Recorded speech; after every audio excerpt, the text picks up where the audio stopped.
Bismillahirrahmanirrahim. Assalamualaikum warahmatullahi wabarakatuh. Alhamdulillah wassalatu wassalamu ala Rasulillah wa ala alihi wa sahbihi wa wala wa ba'd.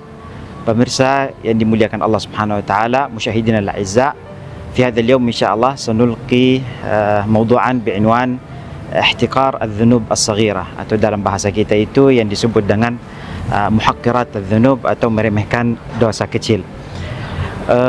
Dalam sebuah hadis Rasulullah sallallahu alaihi wasallam, Nabi SAW yaqul, iyyakum wa muhaqqiratadz dzunub fa inna muhaqqiratadz dzunub mata yu'khadhu biha sahibuha tuhliku. Jauhilah oleh kalian meremehkan dosa-dosa kecil, karena meremehkan dosa-dosa kecil akan menjerumuskan pelakunya kepada api neraka, adzanallahu wa iyyakum. Oleh karena itu, pernah Rasulullah sallallahu alaihi wasallam menyampaikan dalam sebuah hadis tentang al-muflis.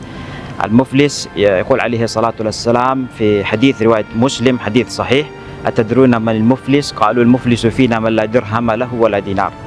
Pernah Rasulullah bertanya kepada sahabat radhiyallahu alaihim, tahukah kalian siapa yang bangkrut itu? Maka dijawab oleh Rasulullah sallallahu alaihi wasallam, yang bangkrut itu dijawab oleh sahabatnya radhiyallahu alaihim, yang bangkrut itu di antara kita adalah yang tidak memiliki harta maupun kesenangan. Maka diluruskan oleh Rasulullah sallallahu alaihi wasallam jawabannya, sehingga Rasulullah SAW bersabda, al-muflisu min ummati, seorang muflis atau yang bangkrut itu dari umatku, yaitu alladzi ya'ti yaumal qiyamati bi salatin wa siyamin wa zakah, yang datang pada hari kiamat dengan membawa pahala salat, puasa dan zakat.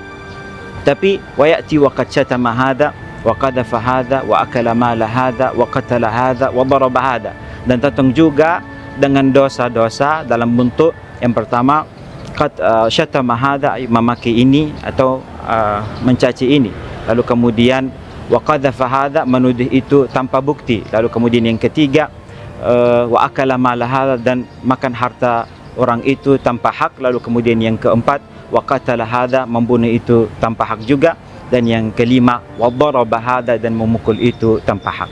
Sehingga Rasulullah SAW di ujung hadisnya menyampaikan, fayu'ta hadza min hasanatihi wa hadza min hasanatihi. Pada hari kiamat itu orang yang menzalimi orang lain dengan dosa-dosa kecil seperti riba, namimah, memaki dan yang lain, dia datang pada hari kiamat dengan membawa pahala salat, puasa dan zakat, namun dia bawa dengan juga dosa-dosa yang lain, sehingga pada hari kiamat yu'ta hadza min hasanati wa hadza min hasanati, hasanat yang dia kumpulkan, hasanat salatnya, puasanya dan zakatnya diberikan kepada orang yang dia zalimi. Dan kata Rasulullah SAW, fa in faniyat hasanatuhu qabla an yuqda ma alaih, dan apabila hasanat dia habis padahal banyak yang dia zalimi, maka ukhidha min khatayahum faturihat alaih wa thumma turiha finnar. Kata Rasulullah SAW, diambillah kejelekan-kejelekan yang dia zalimi, lalu dilemparkan ke dia, lalu dia dilemparkan ke api neraka. Pemirsa yang dimuliakan Allah Subhanahu wa taala, musyahidin al-aizza, maka dalam hal ini, dalam hadis Rasulullah SAW menyampaikan kepada kita dan memperingati kita agar kita jauhi hal-hal yang kecil ini, yang mungkin kita anggap itu sangat kecil, ya, dosa kecil, tapi lama-lama dosa kecil itu akan menjadi kiam menggunung yang membinasakan pelakunya. Dan mudah-mudahan kita meminta sama Allah Subhanahu wa taala agar menjauhkan kita dari segala bentuk perbuatan dosa, baik itu kecil maupun besar, yang mengurangi dari kadar amal kebaikan kita yang kita lakukan dalam sehari-hari. Mudah-mudahan kita selalu dilindungi oleh Allah Subhanahu wa taala. Demikian dari saya, in kana min shawabin fa min Allah, wa in kana min khata'in fa min nafsi wa syaitan, nasrun min Allah wa fathun qarib. Wa sallallahu ala nabiyyina Muhammad wa ala alihi wa sahbihi wa sallam. Assalamualaikum warahmatullahi wabarakatuh.